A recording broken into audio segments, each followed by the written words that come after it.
यानंतर तमाम ओबीसी बहुजन समाजाचा आवाज माननीय नामदार भुजबळ साहेब. सगळ्यांनी खाली बसून घ्या शांततेत. मी लवकर संपवणार आहे, जरा 10-15 मिनिटं आपण शांततेने ऐका.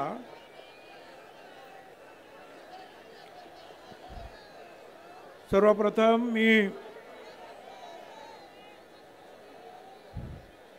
छत्रपती शिवराय महात्मा ज्योतिराव फुले शाहू महाराज डॉक्टर बाबासाहेब आंबेडकर अहिल्याबाई होळकर यांना वंदन करतो. या आपल्या ओबीसी एल्गार सभेसाठी या सभामंचावर आले असलेले आणि आतापर्यंत ज्यांची आपण तडफदार भाषणं ऐकली असे धनंजयराव मुंडे, प्रकाश शेंडगे, आमदार गोपीचंद पडळकर, आमदार मनोज कायंदे, पंकज समीर, लक्ष्मणराव गायकवाड, शबीर अन्सारी, प्राध्यापक लक्ष्मण हाके, माजी आमदार संजय दौंड, तोताराम कायंदे, राजारामजी पाटील, मनोहर धोंडे, सत्संग मुंडे, बापू भुजबळ, नवनाथ वाघमारे, ईश्वर बालबुते, पी.टी. चव्हाण, राजेंद्र महाडोळे, संभाजी झुंजार, सुदर्शन घेरडे, माझ्या इतर सर्व नेते, माझ्या बांधवांनो, भगिनी आणि मातांनो.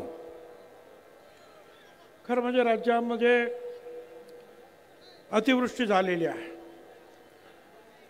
प्रचंड महापूर आले. असं असताना सुद्धा तुम्ही सगळे इथे आलात ओबीसीची वज्रमूठ दाखवण्यासाठी. त्यासाठी आपल्याला लाख लाख धन्यवाद. मित्रांनो, दिवाळी तर आली. दिवाळीतला सगळ्यांना शुभेच्छा, पण कशा देऊ मी शुभेच्छा? 15 आमच्या ओबीसीचे आमचे लोक त्यांनी आत्महत्या केली का? तर आमच्या ओबीसीचं आरक्षण संपलं म्हणून. कशी दिवाळी साजरी करायची आम्ही? माझी आपणाला विनंती आहे, आपण सगळ्यांनी लक्षात घ्या, मराठा समाजाला आमचा विरोध नाही. मगाशीच सांगितलं धनंजयराव मुंडेंनी, मराठा समाज आणि आमच्यामध्ये अंतर पडलं असंच बोले ना. अरे हे अंतर ह्या अंतरवालीच्या दरिंदे पाटलामुळे पडलं.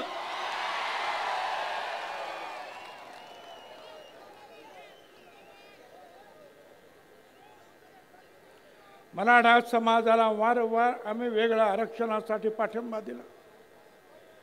मराठा समाजाचे 58 मोर्चे निघाले.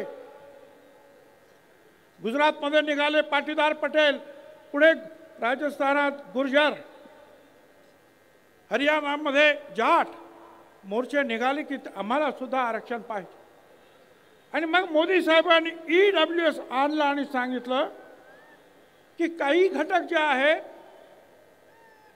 ते शिक्षणात कदाचित मागे आहेत, आर्थिक दृष्टीने मागे आहेत, पण सामाजिक दृष्टीने मागे नाहीत, म्हणून त्यांना रिझर्वेशनमध्ये जागा देता येत नाही. आणि म्हणून हा 10% EWS आणला. मगाशी ज्यांनी सांगितलं आमच्या सगळ्या आमदार, एका EWS मध्ये 10 मध्ये 8 मराठा समाजाचे लोक निवडून आले होते. बघा, 100% मधले 10%तले 8% एकच समाज. तरी सुद्धा म्हणाले आम्हाला मराठा समाजाला आरक्षण पाहिजे. आम्ही म्हटलं मग द्या. आता 10% आरक्षण दिलं मराठा समाजाला. आता म्हणतात मला ओबीसीच पाहिजे. आणि कोण म्हणतंय? ज्याचा काही अभ्यास नाही, ज्याला आरक्षण कशा, अरे आरक्षण सामाजिक दृष्ट्या जे मागास आहे त्यांच्यासाठी आरक्षण आहे. आरक्षण गरिबी हटावचा कार्यक्रम नाही. आणि माझ्या सगळ्या तमाम बांधवांना महाराष्ट्रातील मी आपल्या सगळ्यांना सांगू इच्छितो, हिशोब करा. 54% ओबीसी, 374 जाती, 54%. 13% दलित बांधव, 7% आदिवासी, 74% झाले. 3% ब्राह्मण, 77% झाले. त्याच्यानंतर मुस्लिम, आणि मग जे शिल्लक राहतात ते किती ते मोजा, ते मराठा समाज. पण काय 60% आम्ही, 50% आम्ही, 5 कोटी मुंबईत आणणार. अरे 5 कोटी आणले की 10-15 हजार माणसं आणली आणि सरकारने जरा नरमाईनं घेतलं म्हणून तुमची दादागिरी झाली. जर पोलिसांना सांगितलं असतं ना, यांना जरा बरोबर कामाला लावा, तर 1 रात्र थांबायला पाहिजे होतं. 1 रात्र. सगळा रस्ता तर पोलिसांनी मुंबईच्या साफ करून टाकला होता. आणि हे कोण होते हो? मराठा समाजाचे लोक नाहीत, मराठा समाजाला विरोध नाहीत. हे फक्त त्याचे दारूवाले, वाळू चोर यांनी आणलेले लोक, या दरिंदे पाटलाने आणलेले त्याचे ते लोक. काय हैदोस घातला. आणि मग आपल्याला कल्पना आहे की घाईघाईने ते देण्यात आलं. अनेकांनी जे आहे स्वर्गीय मुंडे साहेबांचं नाव घेतलं. मुंडे साहेब तर आम्हाला भावाप्रमाणे होते. जनगणनेची मागणी समीर भुजबळ आणि मुंडे साहेब या दोघांनी अख्ख्या पार्लमेंटमध्ये दणाणून सोडली होती. पण काँग्रेस पक्षाच्या प्रणब मुखर्जीने येऊन सांगितलं, 100 खासदार उभे राहिले. प्रणब मुखर्जीने सांगितलं आम्ही देतो. सगळे शांत बसले. समता परिषद सुप्रीम कोर्टात गेली होती. आम्ही केस मागे घेतली, पण आमचा घात झाला. कारण जनगणना जी दशवार्षिक होते, जनगणना आयुक्त, कमिशनर, सेन्सस कमिशनर, ती खरी असते. खोटं सांगितलं तर तुरुंगाची सजा आहे. पण प्रणब मुखर्जीने ते केलं नाही. त्यांनी काय केलं? प्रत्येक राज्याला सांगितलं तुम्ही करा. गावचं असेल तर ग्राम विकास खात्यानं करा, शहराचं असेल तर शहर नगर विकासने करा. आणि तिथे आमची फसगत झाली. तिथे गोपीनाथराव पण फसले आणि आम्ही सगळे फसलो. पण आता परत एकदा मोदी साहेबांनी सांगितलं की आम्ही जातगणना करणार. मोदी साहेब, आमची तुम्हाला हात जोडून विनंती आहे, दशवार्षिक जनगणनेबरोबरच जातगणना झालीच पाहिजे. अरे गोपीनाथरावांनी सुद्धा सांगितलं, अरे आमच्या तुम्ही बकरे, मेंढ्या, शेळ्या त्याची सुद्धा जनगणना करता, आमची सुद्धा जातगणना करा. ते आता करा. आणि हे आम्ही जे सांगायला इथे काही आलो तर एक काळतोंडे नावाचा कोणतरी, तो काळतोंडे म्हणतो छगन भुजबळ कसा येतो इकडंच ते बघतो. अरे काय तू बघतो, काय बघणार आहेस तू रे? अरे असे खूप झेलून झाले. आणि त्या सगळ्यांना सांगतो, उडवाच मान माझी माझा नकार नाही. उडवाच मान माझी माझा नकार नाही. इतकीच शर्त आहे मी वाकणार नाही. धोका जरी मला रस्त्यात दुश्मनांचा मागे फिरावयाचा विचार कदापि नाही. तू काय रे काळ तोंड्या मला थांबवतो? झालं. ह्या 2 सप्टेंबरला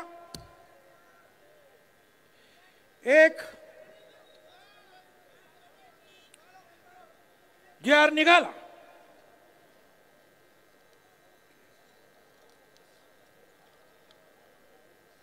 जी.आर. निघाला,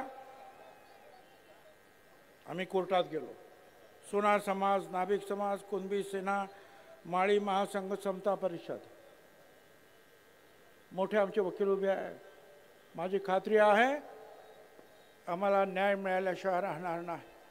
पण आम्ही दुहेरी लढाई लढणार आहोत.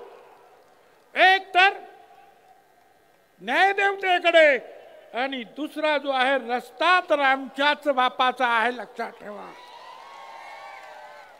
काय तुम्ही सांगता? मला सांगता तुम्ही येऊ नका. आणि मगाशी सांगितलं, मला वाटतं हाक्याने सांगितलं, तो विखे कसा काय आला? विखे आला आणि सगळ्या महाराष्ट्रामध्ये विखार पसरवून गेला. बरं गेला तर गेला. ते जे काही तुमचं हे आहे ना, जी.आर. काढला, हा माझ्याकडे बघायचं तर बघून घ्या. हा हे प्रमाणपत्र आहे जातीचं.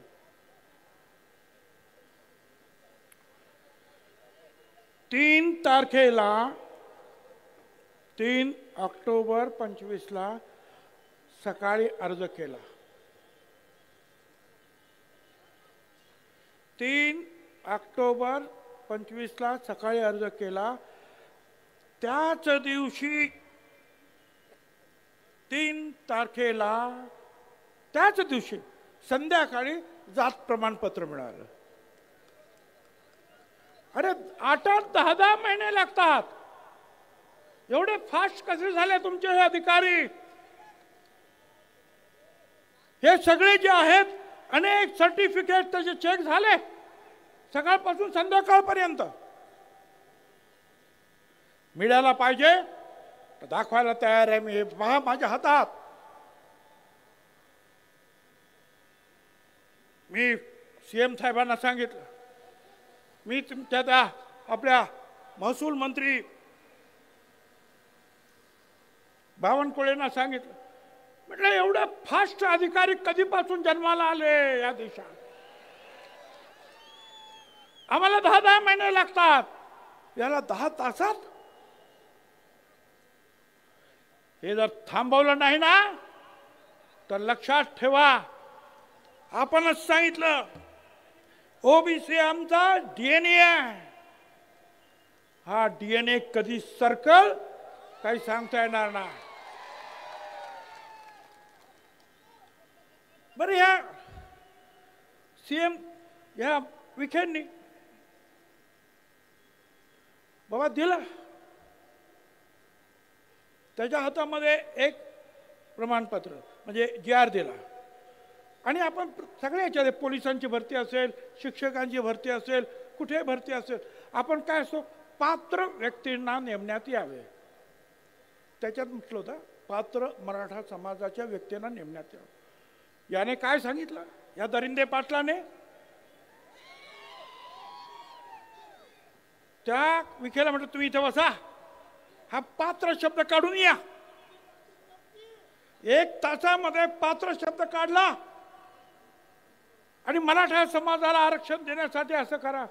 कुठला कायदा? हायकोर्टाचे सगळे माझ्याकडे इथं सगळे निर्णय आहेत हायकोर्टाचे सहित. मराठा कुणबी या 2 वेगळ्या जाती आहेत. हायकोर्टाचा निर्णय. दुसऱ्या याच्यामध्ये म्हटलेलं आहे की मराठा आणि कुणबी एकच जात आहे असे मानणे हा सामाजिक मूर्खपणा आहे, हायकोर्ट म्हणता.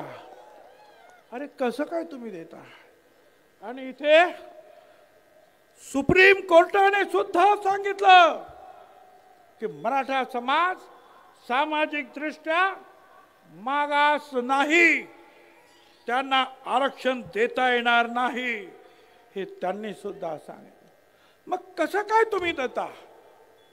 आणि त्यावेळेला सीएम कुठे होते? सीएम नागपूरला. इथे यांनी निर्णय घेऊन टाकला, पात्र पण शब्द काढून टाकला. सीएम ना मला सांगायचं आहे, सावधान, ही जी मंडळी आहेत ना, ही तुमच्या वाईटावर आलेली आहे, तुम्हाला अडचणी निर्माण करणार आहेत. त्यांचं टार्गेट ओबीसी नाहीये, त्यांचं टार्गेट देवेंद्र फडणवीस आहे, लक्षात ठेवा. या सगळ्या बीजेपीच्या सगळ्या नेत्यांना सांगतोय, आज तुम्हाला ओबीसीच्या ताकदीवर 125 135 आमदार मिळाले. त्या ओबीसीवर जर अन्याय कराल तर ओबीसी आज दूध खुळे राहिलेले नाहीत, लक्षात ठेवा. त्यामुळे लवकरात लवकर याच्यामध्ये आपल्याला मार्ग काढावा लागेल. काही लोकांनी तर एक पत्र पाठवलेत लोकांना, मी कुणबी आहे, ज्यांना कोणाला सर्टिफिकेट पाहिजे असेल त्यांना मी देऊन टाकतो की हा कुणबी आहे म्हणून. बघा फिरतंय सगळीकडे. अरे कुठलाही नागपूरचा एखादा कुणबी किंवा कुठला, आणि तो आपल्या कोल्हापूरला सांगणार की हा माणूस कुणबी आहे. काय आहे? अरे कायदा आहे की नाही? मी आता नागपूरचा निघाला म्हणून सांगितलं, नागपूरचं मला आठवलं. नागपूरला मोर्चा काढला, वडेट्टीवार साहेबांनी काढला, आमचा विरोध नाही. इथेच अंबडला पहिल्यांदा वडेट्टीवार साहेब आले आणि त्यांनी सांगितलं की पक्ष वगैरे बाजूला, हा पिवळा झेंडा हा एकत्र घेऊन आपण जाणार आहोत, लढणार आहोत. परत आमची दुसरी रॅली झाली हिंगोलीला, त्यांना बोलवलं, काय माहिती प्रेशर आले, येतो म्हणून सांगितलं, आलेच नाही. नगरला बोलवलं, अरे या, आलेच नाही. पंढरपूरला रॅली, अरे या, आलंच नाही. अनेक रॅली झाल्या, बीडला झाले, अरे या, नाही आले. कुठला प्रेशर तुमच्यावर होतं? तुम्ही सांगितलं होतं ना की आम्ही ओबीसीला तुमच्या बरोबर राहणार, मग का नाही राह? मला काही आमच्या ज्या संपादकांनी फोन केला, तुम्ही का नाही आलात नागपूरच्या रॅलीला, का नाही आलात सांगू? आहे का रे तो व्हिडिओ? जरा लावा तो व्हिडिओ असेल तर. आवाज द्या, आवाज.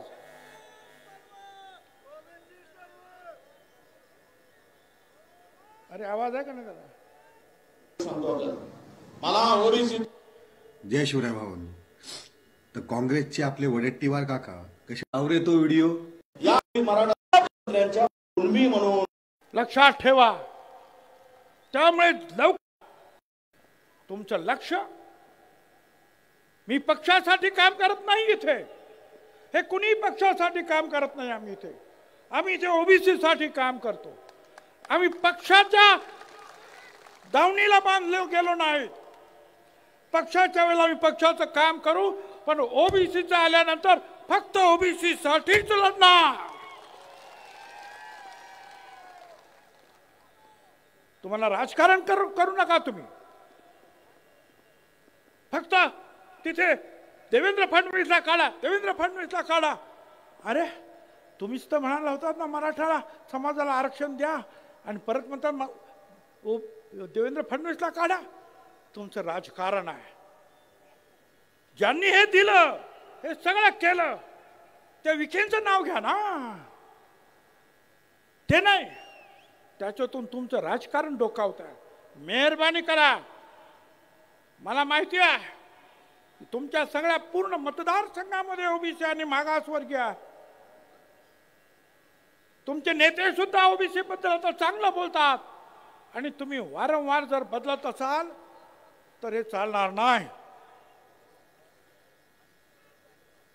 माझी आपणा सगळ्यांना हात जोडून विनंती आहे. मगाशी मी सांगितलं की सगळे तुम्हाला सगळ्यांना माहिती आहे. पात्र शब्द सुद्धा काढले, काय काय काढलं मागे सुद्धा मी सांगितलं. अहो खोडाखोड हे अशी, हे सगळं मी दिलं, ह्या सगळ्या मुख्यमंत्र्यांना सुद्धा दिलं. हे बघा, हे कसे काय तुम्ही पत्रके देत आहेत? मराठ्याला कू लावतात. कू मराठा, मराठा कू. अरे काय चाललंय? सगळं खाडाखोड करून हे सगळं थांबवा, नाही पेक्षा मोठी अडचण निर्माण होईल. लढाई तर आम्ही लढणार आहोत, कोर्टात पण लढणार, सगळीकडे लढणार, परंतु राजकीय लढाई सुद्धा आम्हाला कदाचित लढावी लागेल. आतापर्यंत आमच्या ज्या नेत्यांनी सांगितलं, त्यांनी सांगितलं ना धरिंदे पाटलाने की ओबीसीना पाडा, तोच आदेश आम्ही सुद्धा देऊ शकतो की जे जे ओबीसीच्या मुळावर उठलेले असतील, ती कुणाही समाजाचे नेते असू दे, त्यांना धारा शिवकेले आडवे करा, त्यांना आडवे करा, एवढंच तुम्हाला मी सांगतो. निवडणुका आता येत आहेत, निवडणुका येतात, लहान लहान निवडणुका येतात, एवढंच करा. धनगर उभा राहिला तर माळी नको, माळी उभा राहिला तर तिथे वंजाळे नको. एका विरुद्ध एक लढा, विजय तुमचा आहे. दलित, आदिवासी, मुस्लिम सगळ्यांना एकत्रित घ्या, विजय तुमचा आहे. जर तुम्ही अशा रीतीने जर लोकांना मार्गदर्शन करत असाल तर आम्हाला सुद्धा ते करताय. एका मोठ्या नेत्यानं मला फोन केला विरोधी पक्षाच्या की आम्ही जरंगेला त्या दरिंदेला भेटायला गेलो तर तुम्ही आमच्यावर टीका करता आणि तुमचे हे विखे पाटील कारण नसताना परत परत जात आहेत, तेव्हा तुम्ही का गप्प बसतात? मला त्यांना सांगायचं, आम्ही त्यांना सुद्धा सोडणार नाही, गप्प बसणार नाही. आणि या बीजेपीच्या नेत्यांना सुद्धा सांगतोय, तुमच्या लोकांना आवरा. तुम्ही आता केलात ना, आम्ही कोर्टात लढू. तुम्ही अशा उलटे सुलटे आदेश दिलेत ना, आम्ही रस्त्यावर लढू, आम्ही निवडणुकीत लढू. नाहीतरी आतापर्यंत तुमच्या पाट्या उचलल्यात ना रे आम्ही. एक दिवस असा येईल की आमचा हा गोर गरीब ओबीसी भटका विमुक्त हा सुद्धा पालखीत बसेल आणि तुम्हाला सतरंजा उठवायला लावल्याशिवाय राहणार. हे तुम्ही केलात, हे ओढवून आणलं हे संकट. मराठा समाजातील नेत्यांना मी जेव्हा सांगतो अरे बोलायच्यावर, सगळे एकदम मूग घेऊन बसलेले आहेत. त्याचा अभ्यास नाही, आरक्षण कशासाठी हे खातात हे माहित नाही, तो सांगतो आणि तुम्ही टाळ्या वाजवता, गप्पा बसता फक्त राजकीय फायद्यासाठी. तुमचा राजकीय फायदा जर त्याच्यात असेल तर राजकीय नुकसान कसं करायचं हे सुद्धा मला माहिती आहे, हे तुम्ही लक्षात ठेवा. आतापर्यंत खूप आम्ही सहन केलं, पण जेव्हा आम्हाला कळलं चुप रहकर क्या मिलता है आखिर, चुप रहकर क्या मिलता है आखिर, दिल का दर्द ही बढ़ता है, उठानी पड़ती है आवाज जब पानी सर के ऊपर चढ़ जाता है. आम्ही आतापर्यंत गप्पा बसलो, जाऊ द्या जाऊ द्या. अरे किती गप्पा बसायचं. त्यांनी बोललं तर ते चालतंय. मी 374 जातींसाठी बोललो आणि आम्ही बोललो सगळे, तर आम्ही जातीवादी? अरे आम्ही सांगतो का की तुम्ही बाबा तुमचं वेगळं घ्या, आमच्या आरक्षणाला धक्का लावू नका. आणि हे काय सांगणार, अहो तुमच्या आरक्षणाला कुठे धक्का लागला? धक्का लागला. आज इथे लाखो लोक बसलेले आहेत, जेवढे आत आहेत ना तेवढे बाहेर आहेत. हे तुमचे ड्रोन फिरतायत, दाखवतायत. आता मला सांगा, या 1,00,000-2 लाखांमध्ये आणखीन 2 लाख जर इथं टाकले तर आमच्या मानगुटीवर बसतील का नाही? तुम्ही काय सांगणार? तुम्हाला बाहेर नाही काढलं, फक्त तुमच्या मानगुटीवर यांना आणून बसवलं.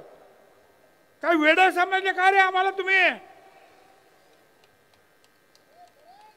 अख्खं आयुष्य गेला हे लढण्यामध्ये, आम्हाला मूर्ख समजू नका. एक आवाज जर बंजारा समाजाने दिल्याबरोबर आदिवासी समाज उठला. मला त्याबद्दल जास्त काय बोलायचं नाही, पण आम्ही मात्र गप्पा बसायचा आहे आणि मराठा समाजाला आमच्या बोकांडी बसून घ्यायचा आहे. कुठला न्याय आला? ईडब्ल्यूएस तुम्ही घेणार, मराठा आरक्षण तुम्ही घेणार, ओबीसी मध्ये तुम्ही घेणार. अरे महाराष्ट्र काही 7 बारावर दिला का रे लिहून तुमच्या? छत्रपती शिवाजी महाराजांचा महाराष्ट्र, हे सगळे जे आहेत ना माझ्या मागे बसलेले, यांचेच पूर्वज लढले. अरे बेरड समाजाचा आमचा बहिर्जी नाईक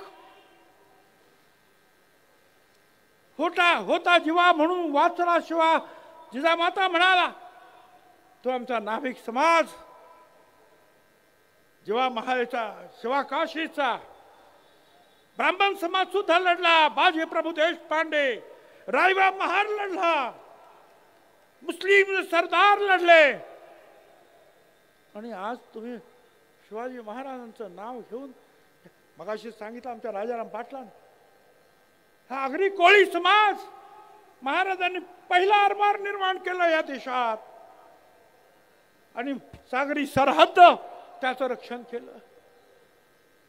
ते सगळे आज परांगंदा होणार आणि ते पण तुम्ही शिवाजी महाराजांचं नाव घेणार आणि आमच्या लोकांना मारणार, डोकी फोडणार. पोलिसांना माझं सांगणं आहे, प्रत्येक वेळेला मला फोन करावा लागतो, अरे आमच्या लोकांचं डोकं फोडलं, काहीतरी करा, केस घ्या. आणि मग SP म्हणता बरं बरं बघतो मी. अरे बघता काय? जर असेच तुम्ही बघत राहिलात तर एक दिवशी ना हे असे सगळे जे आहेत, हे मधमाशाचं पोहळ जे आहे असंच उठल्याशिवाय राहणार नाही. आणि मग मात्र तुम्हाला बघतो बघतो म्हणायची सुद्धा सोय उरणार नाही. एकाला सुद्धा धक्का लागता कामा नये. गावातील सामान्य माणसाचं जरा सुद्धा नुकसान होता कामा नये, जाळपोळ होता कामा नये. ताबडतोब पोलिसांनी कारवाई केली पाहिजे. पोलिसांनी कारवाई करायला लागल्यानंतर काय होतं हे मला माहिती आहे, मी सांभाळलेलं ते डिपार्टमेंट.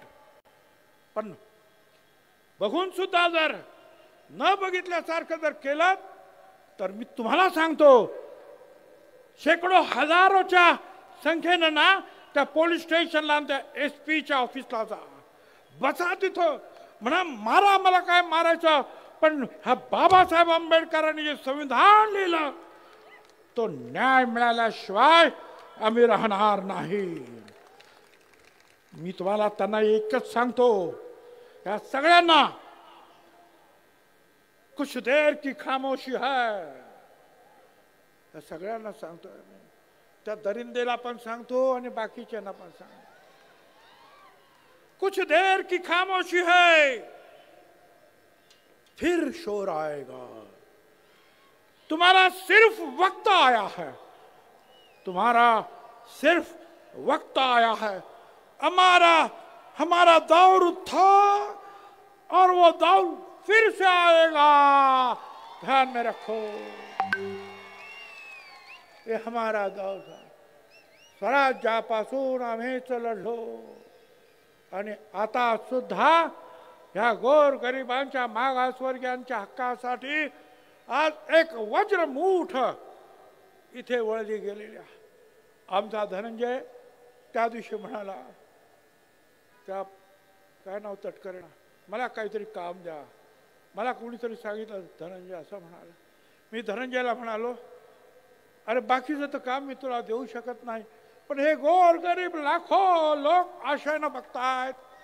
गोपीनाथराव मुंड्यांचे तुम्ही वारसदार, हे काम तुम्ही घ्या, हे काम मोठं आहे रे. या खुर्च्या ज्या आहेत ना, मंत्रीपदाच्या आमदारकीच्या वळवावरचं पाणी आहे.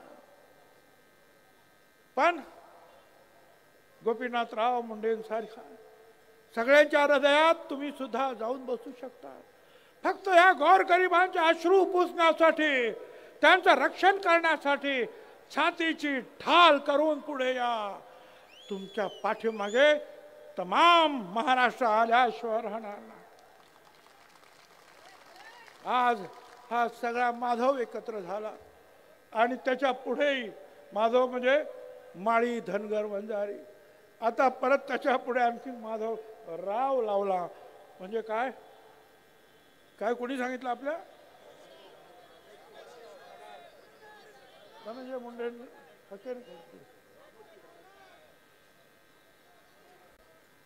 तर यांना सुद्धा सगळ्यांना बरोबर घ्या. वेगवेगळ्या 374 जाती आहेत. आमचा भटका आहे. अरे काय भटका म्हणजे किती? मर्यावाले, देवी घेऊन जाणारे, या गावातून त्या गावातून पालं घेऊन जाणारे. काय करायचं? कोण कुंभार आहे, कोण सुतार आहे, कोण नाभिक आहे. आणि तुम्ही सांगणार यांच्यावर बहिष्कार टाका.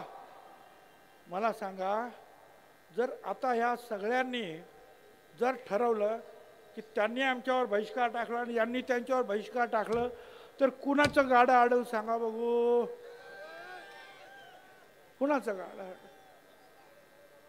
अरे हीच माणसं आहेत कष्टकरी, हीच माणसं आहेत या महाराष्ट्राच्या मातीमध्ये काळ्या आईची सेवा करणार, तमाम जनतेची सेवा करणारी हीच माणसं आहे गोरगरिबांची.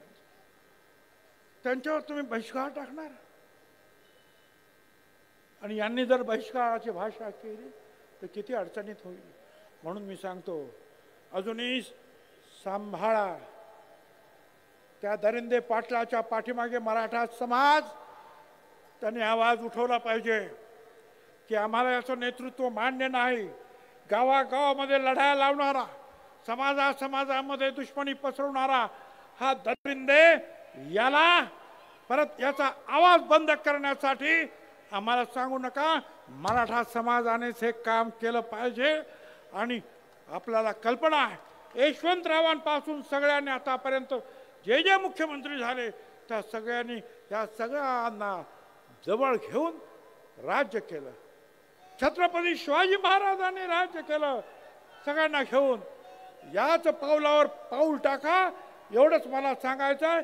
आणि पुन्हा एकदा सांगतोय की येणाऱ्या निवडणुकीमध्ये ज्यांनी ज्यांनी तुमच्या विरोधात भूमिका घेतली त्यांना बरोबर डोक्यात ठेवा आणि त्यांचा बरोबर हिशोब करा. धन्यवाद. जय हिंद, जय महाराष्ट्र.